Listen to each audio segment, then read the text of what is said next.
players?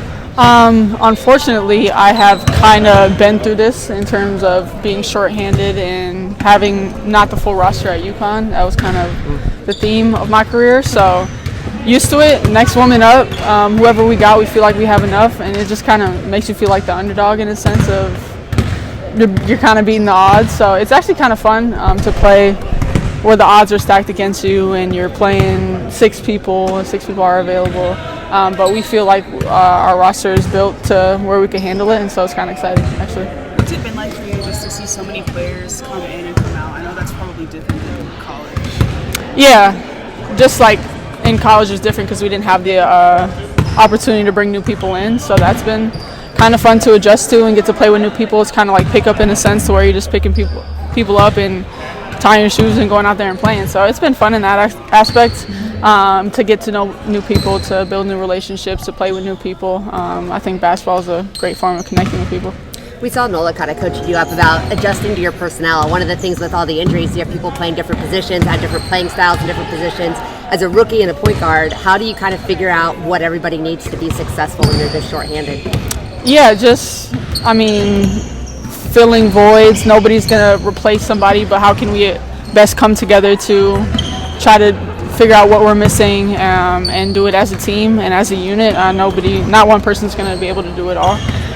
So it'll look different, and maybe we go small or maybe we go big, and different people have to guard different people. But I think we're all ready and prepared to do whatever it takes. We saw that massive lineup there at the end. Is that something that you think could actually be a benefit to you guys now that you have all that height? Yeah, I think we pride ourselves on rebounding on the offensive and defensive side of the floor, so to be able to get more size in there and just crash and try to get more opportunities for us on offense and then looking at one shot on defense. There's plus and minuses to everything, so just trying to balance that out and see what works. Congrats on the All-Star thing. Thank you. You was calm on the inside as you appeared on the outside. I was just in a state of gratitude. I wasn't going to scream and jump up and down, but I was very grateful. So the reaction might not have depicted that. But really, I think individual awards are really team accomplishments. So to be able to share that with the people here, the people around, and even the people at UConn this past year, just everybody along the way that's been a part of my journey to help me get to this point, you're just really grateful for it. Considering the hype and the expectations that came with being the number one pick, the satisfaction is there for you and a little bit of validation? No, I don't live to anybody else's expectations or what I'm supposed to look like. I just go out there and play every single game and every single possession as it is, and the results may vary. So whatever that looks like on any given night, you live with the results. What does it mean to you to already be to be so well regarded among your peers in the WNBA? It means a lot, just because we all know what it takes to get to this point and how hard it is to maintain a level of excellence. And it's tough to be in this league and compete against the best competition in the world every single night. So for you to have everybody around you's respect, it means a lot. Not only were you the only rookie selected, but to piggyback off of Maya's question, you also had the highest composite score, meaning that among the fans, the media, and your peers, everybody thought very highly of you. To expand upon not just your peers, but everybody having that respect, what does that mean? It means a lot.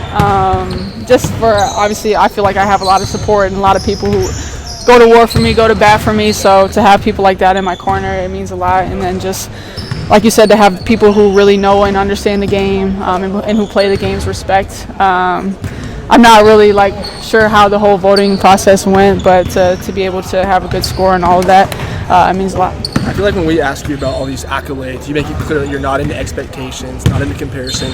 Where does that mindset stem from?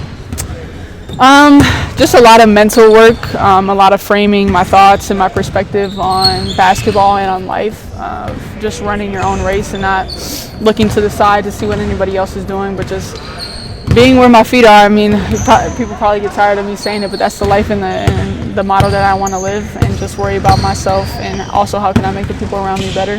So it's just really just the best way to maximize life, I would say. One of our preseason topics with you was the prospect of maybe losing a little bit more often than you're used to in college. Now that you've lived that a little bit, what kind of challenge is it? How do you think you've managed that challenge? Yeah, just staying disciplined in your habits and not changing who you are based on the results, but sticking to your process and how you do things, how you come to work every single day, regardless of if you're winning or losing, how much work I put in, how much I invest into my body, how much I invest in the people around me and come to work with a smile on my face.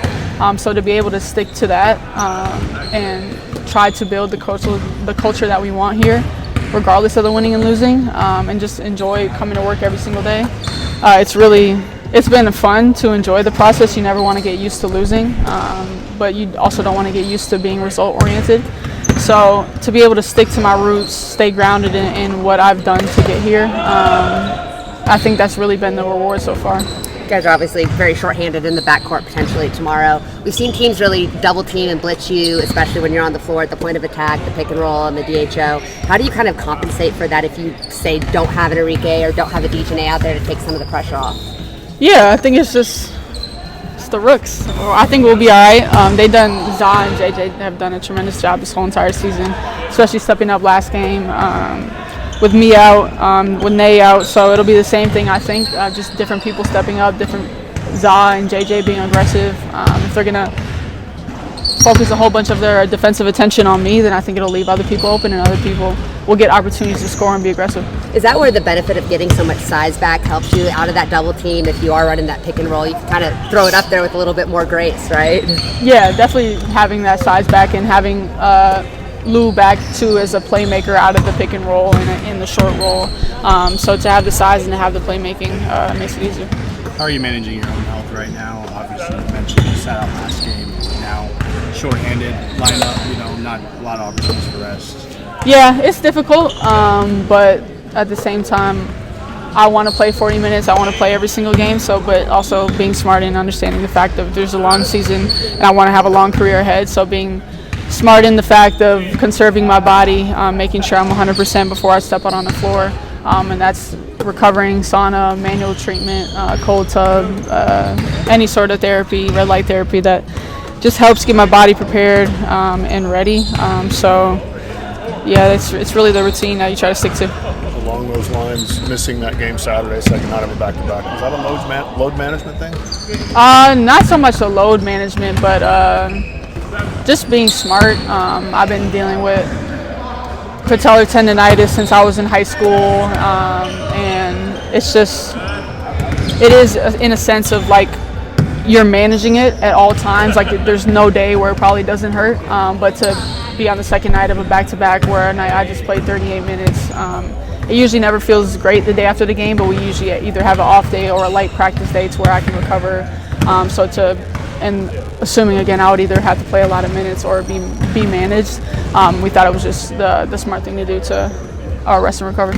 Speaking of off days, you guys took a little team bonding activity to Six Flags the other day.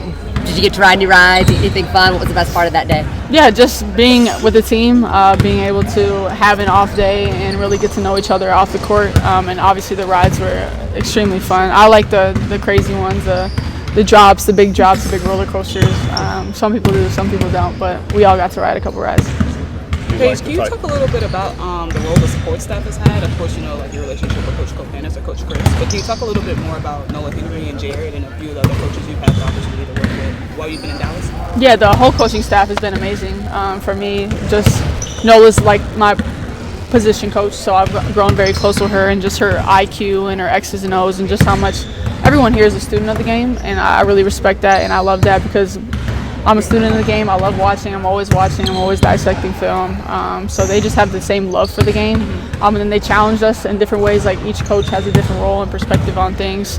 But they've just always been in the gym, especially when I was coming back from the concussion, the illness, putting in extra work with me and, to get back and to be on the floor. But they just always keep me in tune with the little things that they're seeing. It's hard for the head coach to do everything on his own, so they've just filled their roles, and it's been great so far in that relationship with them. Have you had a chance to go to Hutchins yet? Or? I have not yet. That's still on the bucket list for sure.